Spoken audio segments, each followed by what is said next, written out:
A Zoom é plural, a Zoom é digital. A Zoom é plural, a Zoom é digital.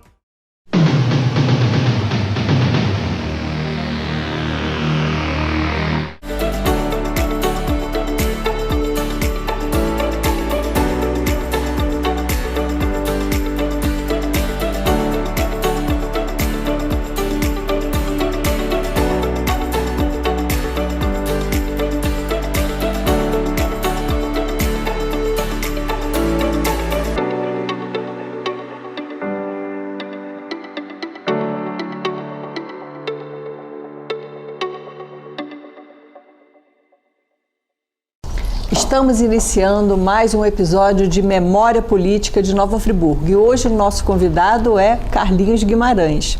Carlinhos, vou te fazer uma pergunta que eu faço a quase todos os convidados aqui.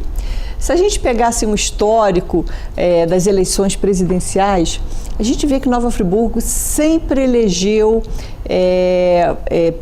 presidentes assim, da direita e ultimamente da extrema-direita, né? Que saiu do armário, né? Agora a gente já tem a extrema-direita.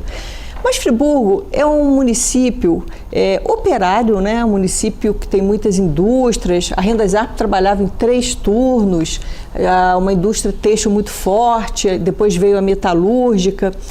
Porque eu considero assim um mini ABC paulista, né? Vamos dizer assim, uma filial do ABC de São Paulo. Por que a esquerda sempre teve dificuldade em se projetar no município politicamente?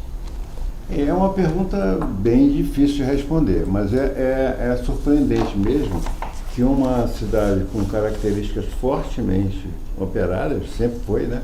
Eu, quando vim para Friburgo, em 1959, eu morava em Cordeiro e fui criado em Duas Barras, mas eu vim para Friburgo em 59 e fui morar na casa da minha prima, ali perto uma rua da General Osório, que o marido dela era o Paulo Novelli, que ele jogava futebol, Fluminense, etc. E eu fiquei encantado. Rua Carlos Baltazar. Exatamente. E aí eu me surpreendi com a quantidade de bicicletas. Então a avenida, né, de manhã era um mar de bicicleta, e a tardinha também, depois do expediente, o que significava claramente que era uma cidade operária e que as pessoas não tinham carro. Né? Então essa é a realidade de Friburgo. Agora, por que essa posição à direita é muito difícil de explicar. Talvez uma questão da colonização.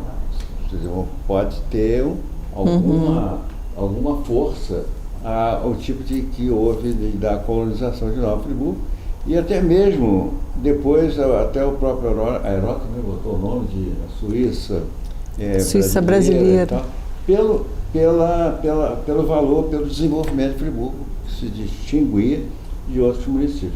Mas é uma pergunta que merece pesquisa mesmo, porque eu não tenho uma explicação assim clara sobre isso. Mas é verdade. Quando eu fui, sempre que as minhas candidaturas sempre foram contra o sistema. Né? Eu fui candidato uma vez contra as forças políticas tradicionais de Friburgo, uma primeira vez a prefeito, né? Foi contra o Paulo Azevedo, candidato, e o candidato do Heródoto foi o Olavo de Carvalho. Olavo Leite. Olavo Leite, que representava a força do Heródoto. Então eu estava ali naquele meio, tentando abrir uma brecha entre essas forças políticas, que não consegui com a candidatura a prefeito, e fui conseguir de uma certa maneira quando eu me elegi deputado. Que eu fui um deputado, o primeiro deputado, pelo menos pelo que eu acredito, que não pertencia a essas forças tradicionais. Você pode falar um pouquinho da sua carreira política? Primeiro você foi deputado? Não. Antes de ser... Na verdade, eu comecei, a minha vida política começou na política estudantil. Eu fui presidente do Grêmio Estudantil Zélia Corte, do Colégio Modelo, onde eu estudava, vim para estudar, que era do meu tio, Messias, tia Conceição. E dali eu fui vice-presidente do Parlamento Estudantil, que é uma coisa muito interessante na história política de Friburgo, do Parlamento Estudantil. Eu fui vice-presidente com o João Carlos Teixeira era o presidente, depois eu assumi, e a partir dali é que eu comecei a me envolver diretamente com a política, apesar de ser de uma família de políticos. Meu pai foi vereador em Duas Barras e depois foi prefeito de Cordeiro, e tive um tio que foi prefeito de Duas Barras várias vezes, meu padrinho, Filho Nunes, Manuel Terbac Nunes, e que foi senador. E o Tibicias aqui em Friburgo também, que foi deputado estadual. Então eu tenho essa raiz, né, na política, e vivi política desde muito jovem. Aí quando houve, durante a ditadura, eu não me interessei em me filiar, porque tinha a Arena e o MDB, né?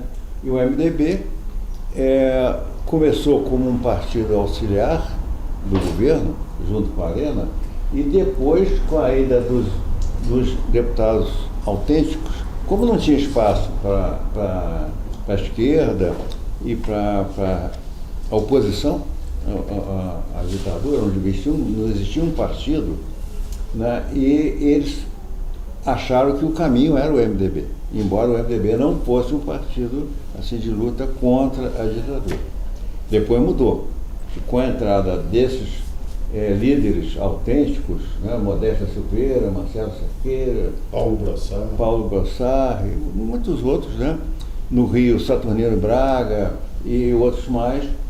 Então, eles começaram a assumir. Então, quando houve a reestruturação partidária, que o governo resolveu acabar com a Arena e MDB, aí que eu me filiei inicialmente, né, porque o MDB se dividiu em PMDB e Partido Popular, que era do Tancredo, que eram duas correntes. Uma mais conservadora e outra mais progressista. Uma era do Ulisses, do Ulisses, da liderança do Ulisses, né? Que ficou com esse grupo autêntico, e a outra do Tancredo Neves, que se juntou a Chagas Freitas, a Magalhães Pinto, e pegou uma dissidência da Arena e formou o PP. Partido Popular. Então, os autênticos, aí depois houve uma fusão novamente do PMDB com o PP. Né? Foi por conta daquela questão do voto vinculado. Isso. Né? A ditadura determinou que a eleição você teria que votar de vereador a senador, não se votava ainda para presidente, no mesmo partido. Você não poderia escolher o vereador, por exemplo, do PMDB, um deputado do PTB, que naquela época estava com a Ivete Vargas, né? Então, a saída ali política foi, naquele momento, voltar o PP para o PMDB. Mas aí é que você falou, aí criou essa situação de autênticos saíram e essa série de partidos, né? É verdade. Foi nesse momento histórico, quando o Brizola estava chegando, que ele queria retomar o PTB, porque quando ele foi exilado, ele era o deputado mais votado do Rio de Janeiro, na Guanabara, mais de 600 mil votos. E aí quando ele voltou do exílio, ele queria o PTB. Mas os militares, a ditadura militar, as lideranças da ditadura, não queriam o Brizola, então entregaram o PTB para Ivete Vargas, que era uma deputada, descendente do Getúlio, etc., mas que não tinha nenhuma posição política de esquerda. Quando houve isso, ele então rompeu e tem na televisão ele rasgou o PTB, um papel escrito PTB, e escreveu o PDT. Então ali ele criou então o PDT, o Partido Trabalhista, né? Democrata Trabalhista. E foi a nossa opção naquele momento eu me filiei ao PDT e comecei então aí sim uma militância mais forte de esquerda, no PDT. Mas tem um fato interessante, Carlos, que desse momento de transição, aí, quando em 79 a ditadura termina com o bipartidarismo, eu me lembro que participei de algumas reuniões na Câmara da fundação do PMDB. Estávamos lá, eu, você, Bruno Calderaro, Geraldo Silva, Zé Luiz da Silva, Barão, não é? Maurício Vieira. E o partido Geraldo Moura, conselheiro. E o partido foi se formando dessa maneira. O Maurício Vieira, naquele momento, era um nome que o Dr. Walter Araújo estava também, né? Estava assim. O Maurício Vieira era um nome que estava sendo trabalhado para concorrer à prefeitura. E depois, com isso, nesse tempo, o Heródoto estava como sempre, lá no partido da direita, que era o PDS. E o Paulo Azevedo estava no PTB. Lembra disso? Não, eu achava que o Paulo Azevedo estava no PP, nesse Não, ele estava no PTB. O PP estava com Alencar Barroso, que era o prefeito da ocasião. O Fernando Pinto estava no PT. É, isso mesmo. Fernando Pinto foi um dos fundadores do PT. Aí essa mudança política quando o MDB, o PMDB incorporou o PT, mexeu no tabuleiro todinho.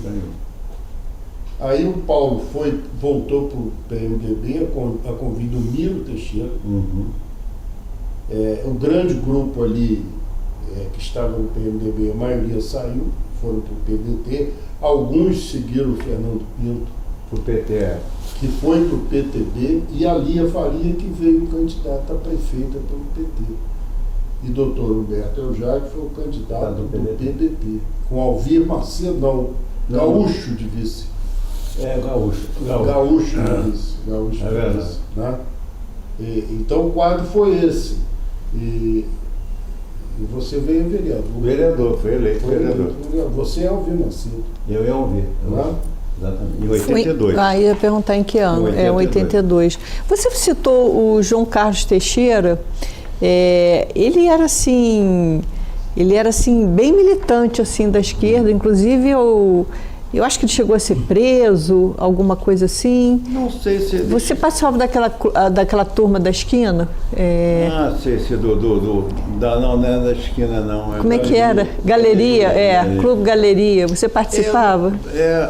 Não, eu frequentava a galeria, porque o Galeria Bar é do Saraiva, não? Saraiva era o dono.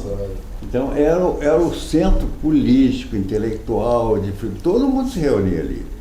Era o local de reunião, né? O dono da Voz da Serra, Américo Ventura. Américo Ventura frequentava sempre, todo mundo frequentava a galeria. Álvaro de Almeida.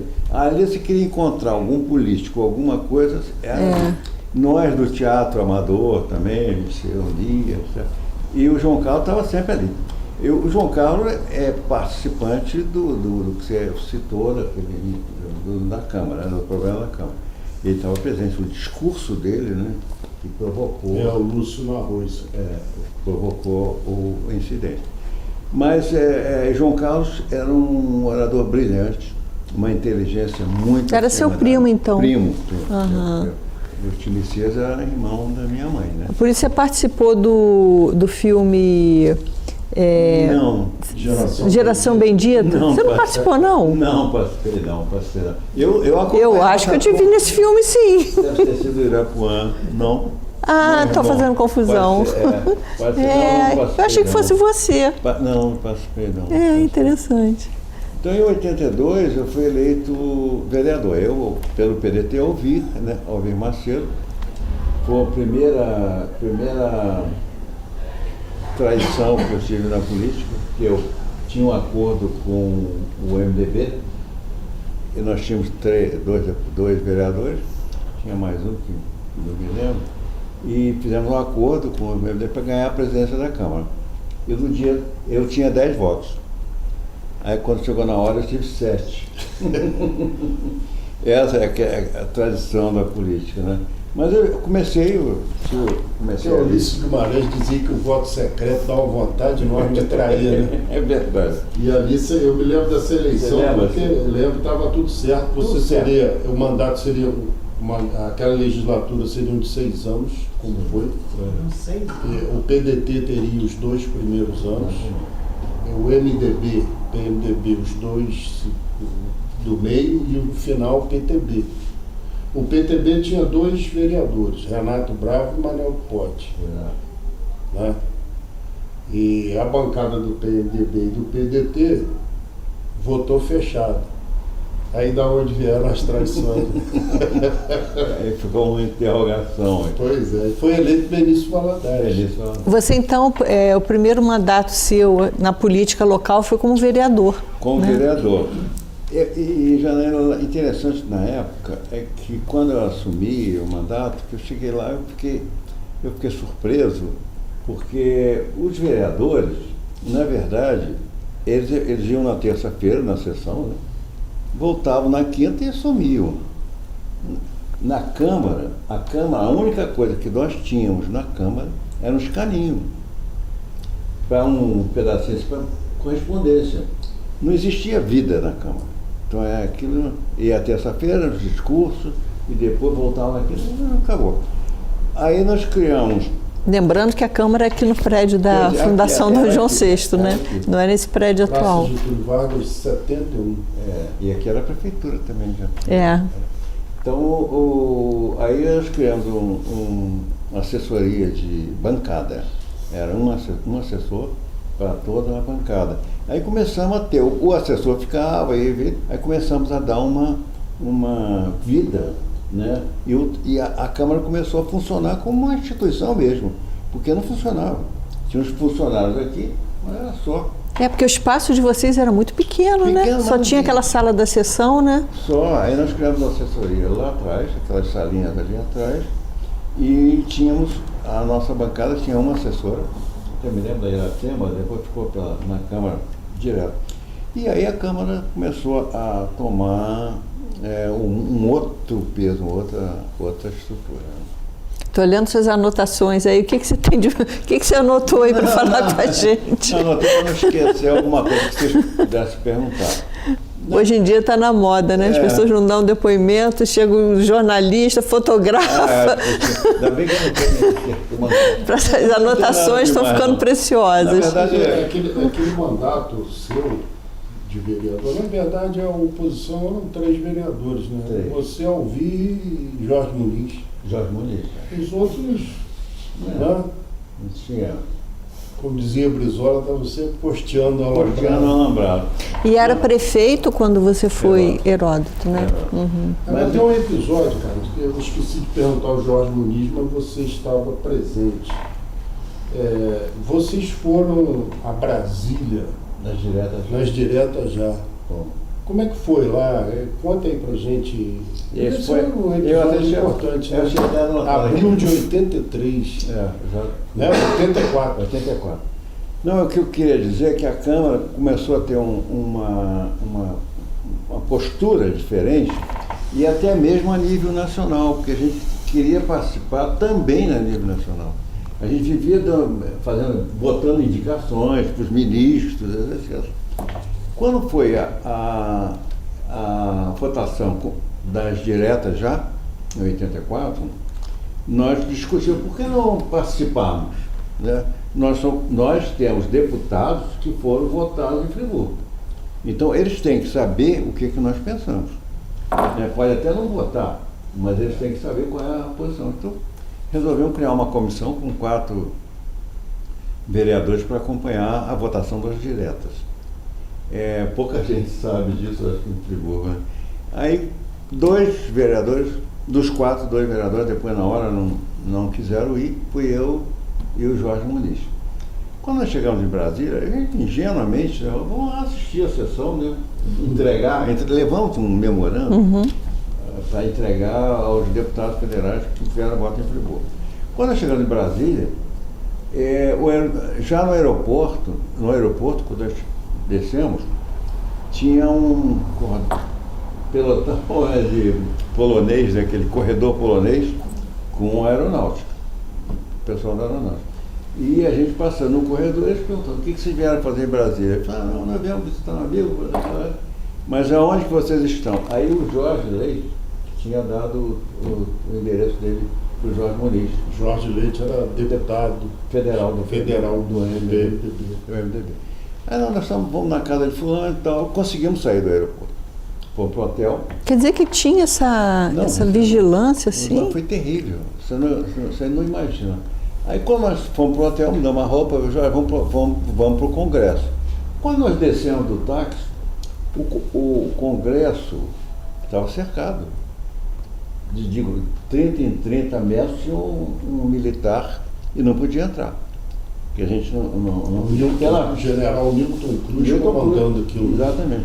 Aí quando ele falou assim, pela porta do Congresso não dá para entrar. Aí começamos, aí criamos a alambrada mesmo.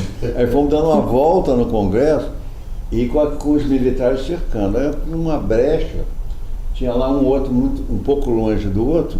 Jorge, vamos entrar aqui. Aí eu entrar e olhando, né? Daqui a pouco, quando começar a tirar, a gente vai voltar. Bom, aí conseguimos, e ninguém falou nada, fomos andando, com muito medo, entrando no Congresso.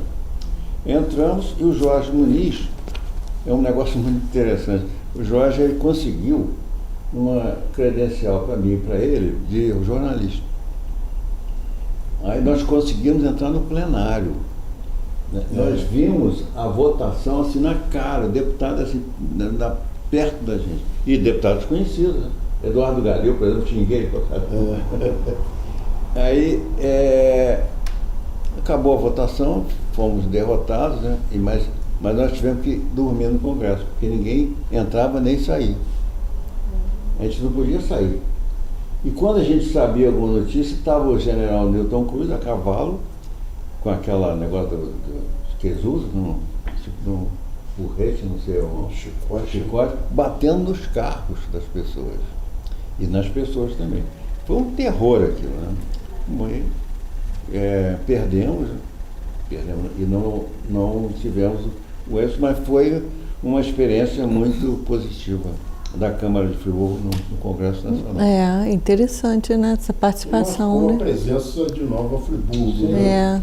Teve uma reportagem na revista Veja, na semana seguinte, o Jorge Muniz, disfarçado de repórter, entrevistando um deputado na cadeira de roda, no microfone. Lembra disso? Saiu na revista Veja isso. Então marcou esse ato de vocês, um ato corajoso naquele momento complicado da política nacional, marcou a presença de Nova Friburgo. Agora, Carlinhos, conheço você há mais de 50 anos, desde o tempo que eu estudava no colégio estadual, você já era professor, eu terminando o ensino médio, naquela época o curso científico noturno, e você sempre se relacionou muito bem com todos nós, com todos os alunos, inclusive nós jogávamos futebol juntos, né? Cheguei a jogar. Jogava mal pra caramba. Eu também, era muito ruim, mas a gente jogava um futebolzinho lá no colégio, quase que todo final de semana. E na faculdade também, você foi meu professor de estrutura e funcionamento, 1 e 2, né? Eram 2 períodos, né? Isso mesmo. E você sempre relacionando bem com os alunos, não só do colégio, mas da faculdade. Isso te ajudou na vida pública? Sem dúvida, sem dúvida. Eu até hoje, o Jamil Ojaik é uma experiência na educação de Friburgo fantástica. Nós todos, Ledir também trabalhava lá, eu fui diretor. Que era por estadual Nova Friburgo, inicialmente. Depois o professor Jamil Ojaik, que foi o primeiro diretor, ele morreu, aí houve essa homenagem muito justa. Ele era uma pessoa fantástica também. Era assim. Eu na minha militância, a gente anda, né, Jorge, sabe, a gente anda muito na cidade, em todos os lugares. Eu nunca encontrei um aluno, ex-aluno, do Jamil já que tivesse feito comentário mínimo do colégio. Todos eles adoravam o colégio, adoravam mesmo. E nós todos liderados pela dona Ivone Lobianco, né, que foi uma grande mestra de todos nós. E a gente um exemplo de pessoa e de profissional. E foi fantástico. Nós chegamos uma época no Jamil Jaque de concorrer com a Anchieta na aprovação para universidades federais. Isso é interessante. Alunos Agora, trabalhadores. corria uma lenda lá entre a gente, aluno, naquela época, porque nós estávamos na época mais complicada da ditadura, que era período pós AI-5, Geisel Médici, né? Que era o ditador de plantão. E corria entre nós, alunos, que existiam alguns professores, poucos, mas que eram X9 da ditadura. Tinha. Tinha, não tinha? Eu não vou citar, porque seria... por favor. Não pode. Não, os nomes não, porque eram deduções, né? Não, só o fato já Mas eu vou te contar uma coisa inacreditável. Quando eu fui convidado, indicado por uma pessoa, convidado depois, Tony Vânia, Jamil, e aí não deixaram eu assinar o contrato com o Estado. Mas por que eu não posso assinar? Porque existe uma denúncia que você é comunista. Eu falei, pô, eu não sei se eu sou comunista, eu tenho as minhas posições, mas eu não podia trabalhar. Mas o que e daí? E daí você tem que ir na Rua Coronel Gomes Machado, em Niterói, no DOPS. Você tem que trazer uma declaração de idoneidade política. Nossa, que horror, né? Não, você imagina, se eu não conseguisse, eu fui lá, eu não tinha ficha ainda, né? Então eu consegui a declaração que eu não tinha nenhuma acusação. Consegui trabalhar. Mas se eu não conseguisse, a minha vida profissional, comprometida, o Estado estava destruída. Ô Jorge, explica para as futuras gerações o que é X9. É o dedo duro, né? Aquele... Denuncia. Eu vou denuncia. falar também, eu fui presidente do Grêmio Estudantil, do Colégio Estadual de Nova Friburgo, e fui chefe da banda marcial por algum tempo. Foi Valentim e depois eu. E uma vez aconteceu uma greve, não sei se você lembra disso, Carlos. Aconteceu uma greve por conta de uma obrigatoriedade do aluno do curso noturno usar um escudo do colégio. Nós não éramos obrigados a usar o uniforme.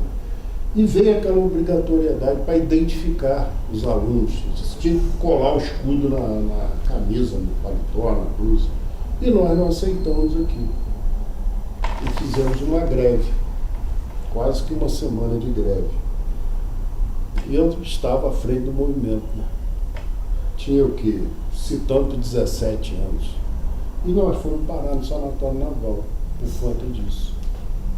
Agora você vê, não havia garantia de direito nenhum. Humberto Jaque foi preso também lá dentro, né? Veio um Então, cabo e um jipe, né? Um cabo e um jipe. Foram lá e prenderam ele, né? Chamado ao sanatório, chamado não, conduzido, né? E todos menores de idade. E foi mais para assustar, mas é uma coisa que não faz sentido. Né? Quer dizer, naquela época tudo podia, né? Podia ser. Carlinhos, eu queria que você falasse um pouquinho da sua relação com o Brizola. Ah, sim.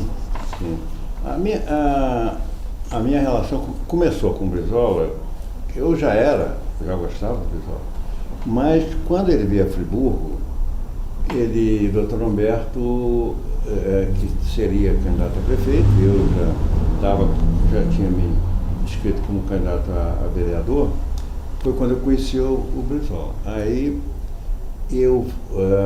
nós saímos e fomos em direção a Bom Jardim. Quando nós passamos no colégio, ali em Bom Jardim, os alunos que estavam na rua pularam para dentro do colégio, porque eles tinham medo do Brizola e do Juruna. Cacique Juruna? O Juruna foi candidato a deputado e se elegeu deputado federal na época. Né? E aí começou a minha aproximação. Quando eu conheci com ele, falei, é muito prazer e tal. Ele estava com 2%. Nossa. A Sandra Cavalcante com 60% e tal. Aí ele falou assim, vamos ganhar essa eleição. Aí eu falei assim, 2%? Mas ele falou com tanta convicção que eu acreditei. Depois falei com ele, estive com o Brizola e ele falou que vai ganhar a eleição e eu estou achando que vai ganhar mesmo, porque ele passou tanta força, porque os adversários não gostaram de conversar com ele, porque ele era capaz de convencer. Aí depois marcamos um comício aqui em Friburgo, lá em Olaria, na rua Praça 1º de Maio, né? Que, com Brizola, e só tinha os candidatos a vereador e a mulher, os filhos, umas 15, 20 pessoas. Mas ele era desconhecido, né? Não, ele era conhecido, mas... Já era conhecido? Ele ficou no exílio muito tempo, né? É. Aí ele falou assim, aí encostado assim, num carro dele, aí ele falou assim, olha, não se preocupe, eu vou voltar a Friburgo e nós vamos fazer um grande comício em Friburgo. Eu, tudo bem. E fizemos aqui na Demerval Barbosa, umas 10 mil pessoas, uma coisa de louco. Quanto tempo depois desse primeiro? Talvez uns 3 meses depois. Bastante, né? Foi porque ele teve, a partir dali, ele começou a participar daquele programa que era do Wagner Monte. Povo na TV. Povo na TV, no SBT, né? Que tinha uma força popular muito grande. E começaram, o governo federal resolveu abrir um espaço para o Brizola, para ele derrotar o Miro. Tinha o Miro, Lisânia Maciel, Brizola e Moreira Franco. Nós queríamos eleger o Moreira Franco. Aí abriu espaço, mas ele começou a discutir aquilo, ele cresceu, mas uma bola de neve. Mesmo assim, ainda tentaram roubar a eleição dele. Você sabe da história do Proconsult, né? Conhece a história? Muito vagamente, muito vagamente. Brizola, ele já estava na frente. Ele já estava, todo mundo sabia que ele estava na frente. Da Sandra Cavalcante. Não, a Sandra acho que já tinha ido para o espaço. Acho que era o Miro. Era o Miro. Era o Miro. Aí eles começaram a não dar informação. Porque foi a primeira eleição que não houve eleição digital de computador, mas os votos eram colocados no computador. Tá. A primeira. Aí era contagem na mão, papel, e depois jogava no sistema, né? No sistema. Então eles manipularam o sistema e o Brizola não aparecia na frente. A realidade não era publicada, isso 10, 15 dias depois da eleição. Aí surgiu o César Maia, foi um dos primeiros a denunciar a fraude, e depois até o Brizola ficou muito amigo do Miro Teixeira. O próprio Miro denunciou. O Miro, que era o adversário, que seria beneficiado com a fraude, ele denunciou a fraude. Então acabou. A fraude, aí o Brizola, o resultado foi publicado. O Miro foi candidato do PMDB. E nessa eleição o Brizola ganhou. Isso, ele era o candidato do de 2%, ele ganhou. É a eleição, 82. Porque como que funcionava? O voto em branco era o grande perigo da apuração manual. Uhum. Porque o voto em branco, você poderia fazer com ele o que você quisesse. Se você não tivesse uma fiscalização, você colocava o número do seu candidato e pronto. E eles começaram a pegar esses votos em branco e jogavam para o Moreira Franco. E aí foi caindo. O voto do Brizola não aparecia, o Miro foi caindo, e o resultado da eleição matematicamente não fecha. Porque se o voto era vinculado, como é que o PDT fez uma bancada menor do que o PMDB e do que o PDS na Assembleia? Vinculado àquele que você falou que tem que votar tudo no mesmo partido. No mesmo partido. Uhum. Então aquela foi a eleição mais fraudulenta da história. E se não há esse grito ali, no momento, o Moreira tinha levado a eleição. Sem dúvida, sem dúvida.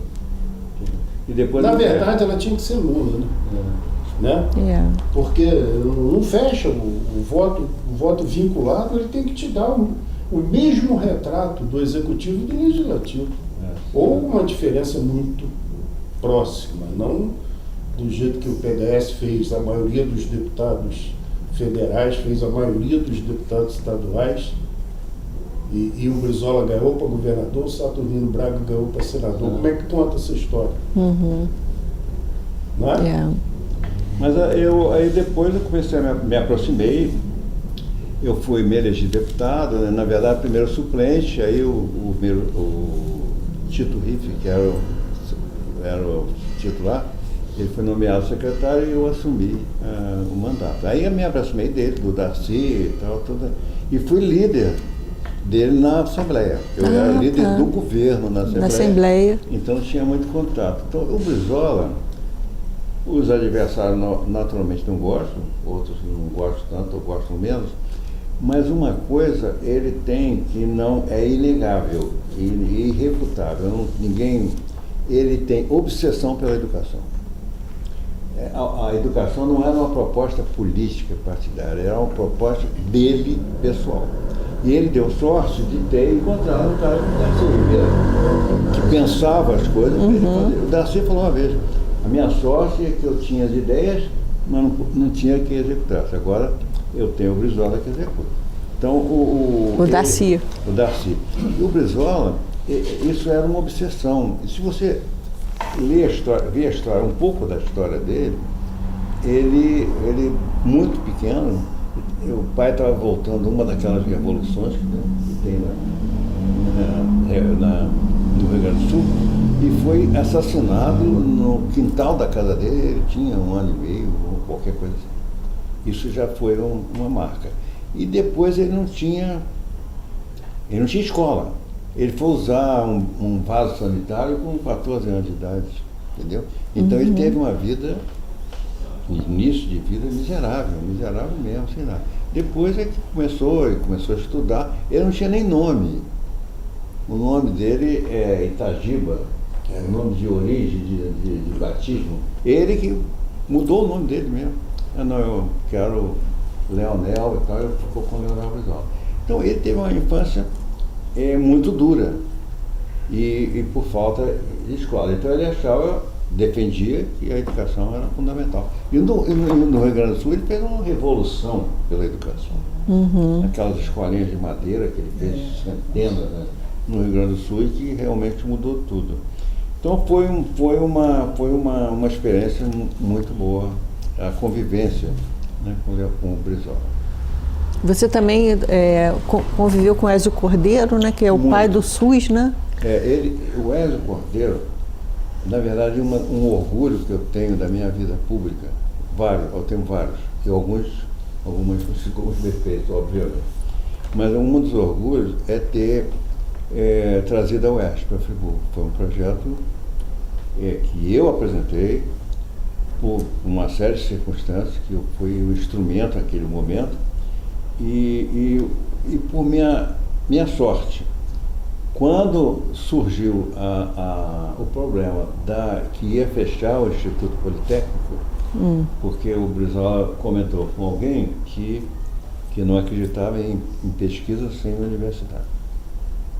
E que surgiu a ideia de incorporar o Instituto ao UERJ, porque ele pertencia à Secretaria de Ciência e Tecnologia. Ele não pertencia ao UERJ. E surgiu essa oportunidade. Eu tive a sorte de ter o Brizola como governador, né, e ter o Ézio Cordeiro como reitor da UERJ. Entendeu? Então eu fui conversando com ele, ele apoiou totalmente, e foi um fator muito importante para a vinda da UERJ para Friburgo com o campus regional. Só para deixar aqui para quem está assistindo, o Instituto Politécnico, ele foi criado porque a Fundação Getúlio Vargas, que era dona do imóvel, ia colocar leilão aqui. Toda aquela... E aí, os ex-alunos da Fundação, eu era secretário de Educação à época, e me procurou lá, e a própria Câmara Municipal participou muito, me procurou à época o Márcio Braga, que foi aluno da Fundação, foi presidente do Flamengo, e ele era muito ligado a Friburgo naquela época. Então a sociedade friburguense se movimentou nesse sentido de não permitir que fechasse, que a Fundação leiloasse aquilo. Aí foi montado o Instituto Politécnico, que depois, né, Carlos acabou de narrar, virou a UERJ, um momento bonito e muito importante na história da educação em Friburgo. Eu tenho orgulho também por ter criado o Instituto de Educação. Eu que criei na época, por inspiração da dona Ivone Lobianco. Ela achava, porque o Colégio Estadual da Leojaica tinha vários cursos, né? Como tem, não sei se ainda tem aquele curso profissionalizante, e tinha o curso normal. Dona Ivone achava que a formação de professores deveria ter uma outra situação mais, não é status propriamente, mas um respeito maior, uma situação melhor. Aí eu era diretor do CREC na época, não sei se você lembra o que era o CREC? Não. A Secretaria de Educação do Estado, ela se distribuía, a administração dela pelo interior, por CREC, Centro Regional de Educação e Cultura. Certo. E aí, no caso, eu fui diretor e tinham 9 municípios, e até Itaucara, vários, né? 9. E aí eu propus, que o Brizola aceitou, de criar aqui no antigo Ribeiro de Almeida o Instituto de Educação. E alguns falaram, você acabou com o Ribeiro. Não acabamos. A gente propôs a criação do Instituto de Educação. O Ribeiro de Almeida seria uma escola de aplicação para os formandos, os alunas, a maior parte, e o Zeda e o ginásio Celso Peçanha. Eu propus um complexo escolar, um complexo educacional. E, naturalmente, o Instituto encabeçando essa experiência. Eu tenho muito orgulho disso. Engraçado, você está me lembrando que a Lia Faria disse aqui, ela me disse que eu me surpreendi que a fundação e a formação do PT veio dos professores. Para mim tinha origem na classe operária, mas ele falou que não, ela disse que não, que veio dos professores. E você, assim, a gente vê que a sua militância política se confunde com a questão da educação, né? Então, realmente, os professores tinham uma força muito grande aqui, né? No município, né? O primeiro mandato de vereador, eu fui eleito pelos alunos e ex-alunos do Jamil e dos professores, né? Agora, essa opinião da Lia, ela está certa em relação a Friburgo. A Friburgo. Isso, é Friburgo. O PT foi criado. Não, é Friburgo. Ela falou Friburgo. Em relação a Friburgo. E foi a razão, pode ser até preconceito da minha parte, porque eu não fui para o PT. Porque eu me chamaram para participar da fundação do PT. Aí eu falei, mas só tem professor lá? Aí eu falei, eu tô meio elitista. Aí eu fui para uma reunião do PDT, tinha de tudo quanto é tipo de gente você pode imaginar no PDT. Tocou tudo. Desde do lavador, do operário, do trabalhador, tudo. Eu acho que isso aqui reflete mais o Brasil do que a categoria só de professores. Mas com todo o respeito que eu tenho por João Raimundo, com toda aquela turma maravilhosa. Mas eu falei, eu estava querendo uma coisa mais popular, mais assim... Eclética, né? Mais eclética. Então é isso mesmo, né? A base da fundação do... Depois dessa experiência da fundação do PT, vou falando um pouquinho da política sindical, nós conseguimos montar no Sindicato dos Professores uma direção suprapartidária, lembra? Léo Virgildo era o presidente, o secretário-geral era o Fernando Cavalcante, o vice-presidente era o Levi, o tesoureiro era eu, o segundo tesoureiro era o De Luca. Então todos os partidos estavam ali representados, mas nós não fazíamos. A professora Ledia, lembra que trabalhava conosco no Anchieta? Nós não fazíamos política partidária ali. Era interessante que cada um tinha o seu partido, mas nós fazíamos a política sindical e conseguimos avançar muita coisa nos direitos dos profissionais, que hoje não tem mais. Por exemplo, nós tínhamos a gratuidade integral dos filhos, independente de quantos fossem. No colégio privado, né? Então, hoje não tem mais, eles foram perdendo essas coisas ao longo do tempo que nós conseguimos conquistar em plena ditadura militar, né? Mesmo com toda a questão elitista de Friburgo e tal. Como a greve de 79, que eu e o João Raimundo tivemos que depor ali na delegacia, às 11 horas da noite, sem advogado. Não sabíamos se a gente ia sair de lá por causa da greve de 79, porque a gente estava na liderança, foi quando a gente criou o CEP, né? Participamos da fundação do CEP, não tinha no estado, né? Aqui em Friburgo. Então, você estava falando e realmente... Mas depois o professor Humberto Jair que assumiu a nossa defesa. Ah, sim. Né? Foi ser o nosso depois ele assumiu. Que era uma figura fantástica, o Humberto. Eu tenho algumas coisas que eu tenho muito orgulho. Quando o Jorge estava falando agora da minha convivência, né, com as pessoas, eu fui oposição ao Heródoto 6 anos na Câmara. Ele até tentou um acordo, não queria um acordo com vocês, porque um acordo com vocês eu vou fazer em cima da mesa. Eu falei, doutor Heródoto, não pode, não dá, porque quem votou no senhor, em 82, quem votou no senhor, votou no voto vinculado, né? Não queria votar em mim, que eu era vereador do PDT, ele era PDS, né? PDS. E quem votou em mim não queria votar no senhor. Então não dá para fazer um acordo político com o senhor de jeito nenhum. Tenho o maior respeito, mas não dá. Mas a política, ela vai encaminhando, e muitos anos depois eu fui secretário de Educação dele.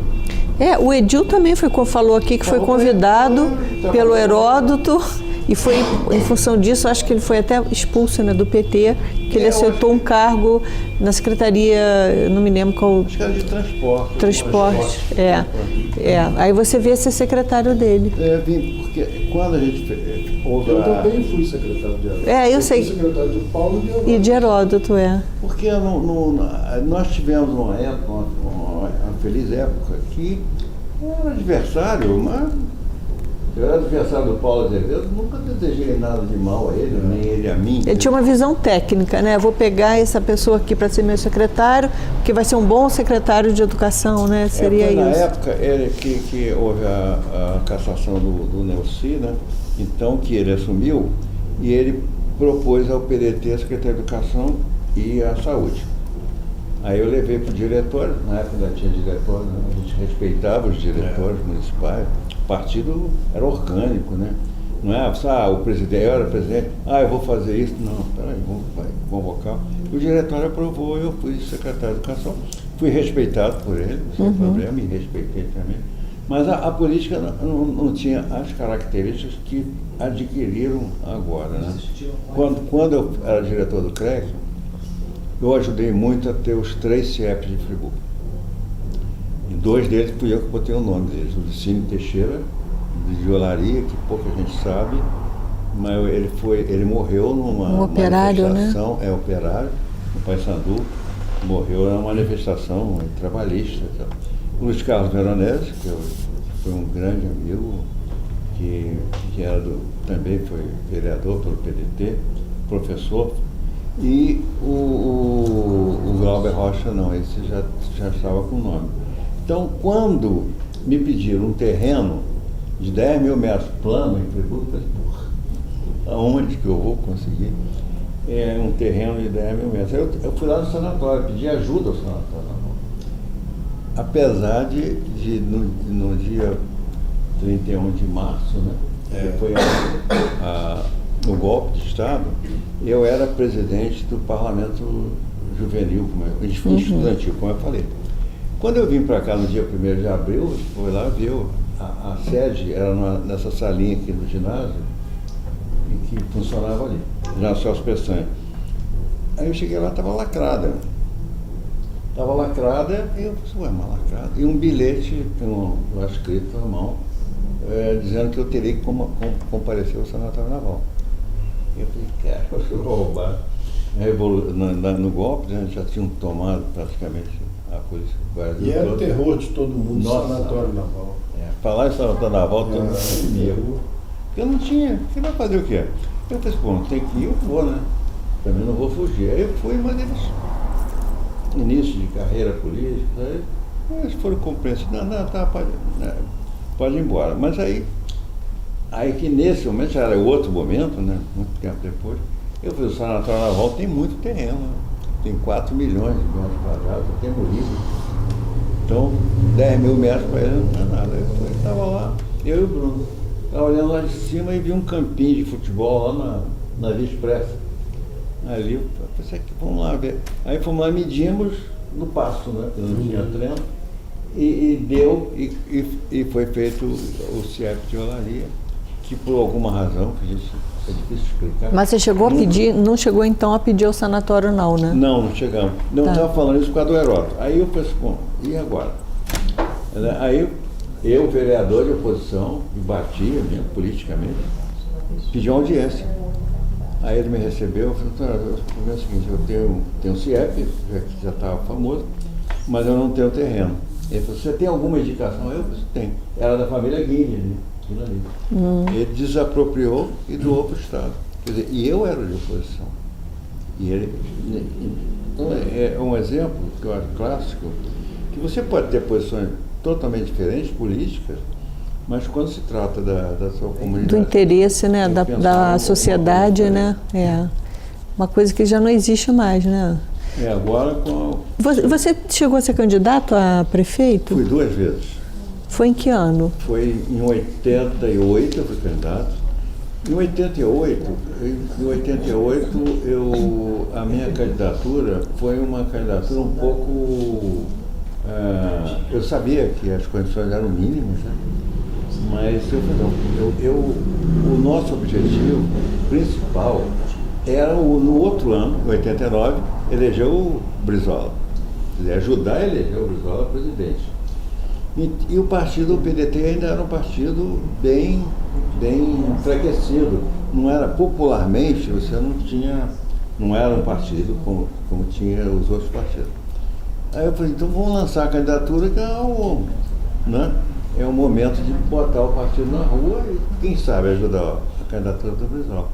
Então foi uma candidatura mais ou menos nesse sentido. Depois já até ela quase se viabilizou. Mas você teve uma boa votação, muito boa. Elegeu uma bancada representativa, 3 vereadores. Foi muito importante ali para o partido e para a cidade também, porque mostrou que existia a possibilidade de você ter uma terceira via. Ele estava polarizado ali, o doutor Amâncio tinha falecido, né? Era o Paulo e o Heródoto na disputa dessa polarização que é tradicional de Friburgo, né? Euterpe Campesina, Friburgo Esperança, essas coisas que Friburgo teve ao longo da vida e tem ainda muita coisa nesse sentido. Então ali você mostrou que existia um caminho. O PDT mostrou que existia. Inclusive sua vice foi Saudade Braga. Que depois foi prefeito por 2 vezes. Né? Aliás, do dia eu falei, quem quiser ser prefeito de Friburgo, eu vou lançar minha candidatura, e o cara se candidata a vice. O Renato também foi meu vice. Aí, e a segunda vez que você foi candidato? Segunda vez, em 92. Eu 92. Era deputado, né? Aí eu achava que tinha mais viabilidade naquele momento, mais apoio, né? E nós fizemos... E seu vice era o Renato? Renato. Aí vê que ele é um lança prefeito. Pé quente. O primeiro caminho para ser prefeito é ter o vice. Rito de passagem. Mas aí nós tivemos, como o Jorge falou, tivemos uma boa votação, elegemos 3 vereadores e deu um resultado positivo. E até parecia que algumas pessoas, queria que você fosse prefeito, é o eleitor, né? Talvez isso tenha me ajudado a ser deputado, entendeu? 2 anos depois eu fui candidato a deputado, fui a 75% ou 80% da minha votação foi em Friburgo, né? E a restante em outros municípios, e acabei sendo deputado.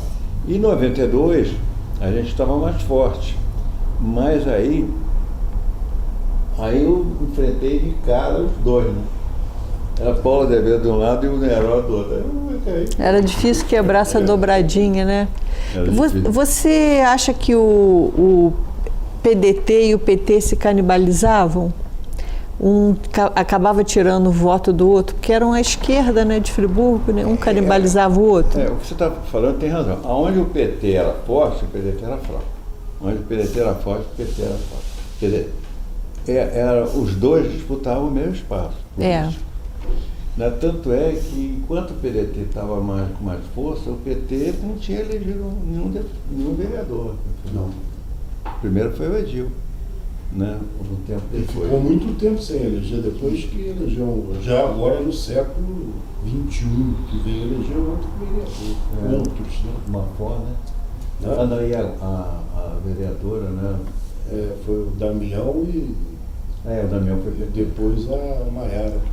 Que ela é uma boa vereadora. Mas já nesse século. Mas passou muito tempo, né? Já o PDT não, já fez sem presente, né? Em 82, como o PT não tinha, nós éramos muito juntos ali, né? Que houve um outro caso, uma situação que eu estive presente também, foi quando surgiu a expressão sapo barbudo.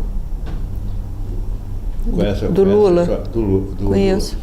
O Brizola, quando perdeu, a maioria da militância do PDT achava que ele tinha perdido por causa do PT, que o Lula passou o Brizola no finalzinho, né? No primeiro na reta final. E tinha aquele coisa, né? Aquela raiva, aquele negócio contra o PT. Aí ele convocou para o Rio Centro a militância inteira do PDT, e lá devia ter umas 2.000 pessoas lá. E ele, naquele discurso, o Brizola tinha um discurso parecido com um pregador. Sabe? Ele era muito bom, né? Muito bom. Ele ia, aquele negócio e tal. E aí quando chegou no final, ele falando e o pessoal gritando, Lula, PT não, ele, não, mas é isso. E no final ele falou, nós temos que engolir o sapo barbudo. Estragou tudo. Aí a eleição, se o Brizola passa, ele seria o presidente. Ele ganharia do Collor fácil. Aí nós voltamos para Friburgo e o PT não tinha nenhuma estrutura, nenhuma. Né? O PDT tinha pouca, mas o PT não tinha nenhuma. Aí nós chamamos o diretório daquele local, chamou o PT, estamos juntos, vamos para a rua. Aí fomos para a rua junto com o PT na campanha do Lula.